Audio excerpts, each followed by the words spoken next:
You should know that this story of the murders of the three young boys has taken many bizarre twists and turns. Indeed, new revelations are emerging every single day.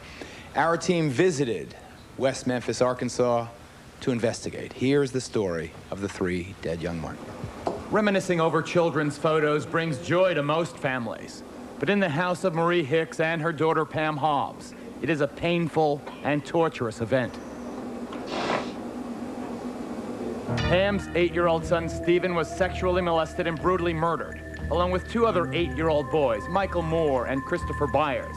It happened in West Memphis, Arkansas on May 5th, 1993. Christopher had also been castrated. Charged in the brutal murders were 3 local teenagers, Jesse Miskelly Jr., 18, Damian Eccles, 18, and Jason Baldwin, just 16. The parents of one of the murdered boys yelled at Damian on his way to a court appearance.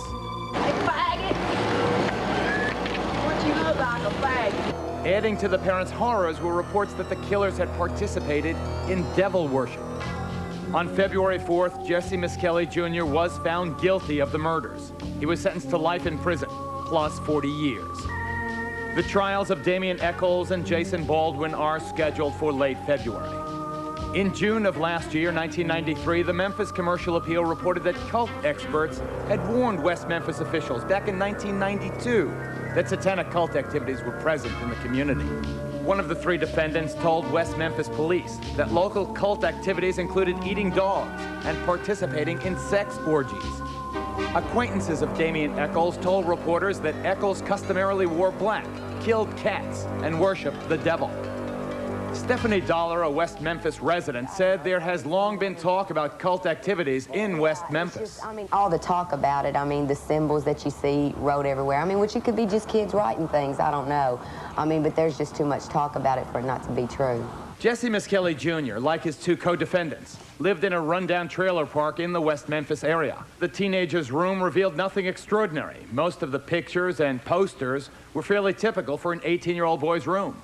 Although a jury found his son guilty, Jesse Miskelly Sr. steadfastly professes his son's innocence. I've got 15, 20 people that saw him out here in this trailer park that day, up until 7:30. Then he went to Dallas, Arkansas to wrestle. There's no way he could have been up there to kill those boys. He was out here in this trailer park because they have witnesses to prove that he was here, but the police, they say he was not here. And they got up there and lied. Jesse was not in that, because it said eat the hind leg of a dog. Jesse won't eat fried chicken. What are you talking about? Jesse Sr.'s story is supported by 15-year-old Susie Brewer, Jesse Jr.'s girlfriend. I think they're stupid. I don't think he did it. I just tell him I still love him and we're all behind him. Damian's weird looking and Jason, he's just quiet. Police believe the murders occurred in a small grove known by the locals as Robin Hood Woods. It's a popular spot for teenage beer drinking and parties. Based on police and news reports, we have recreated the boys' final moments. Late afternoon on May 5th, 1993, the boys entered the woods. One was riding a girl's bike, the other a boy's bike. The 3rd child had a skateboard.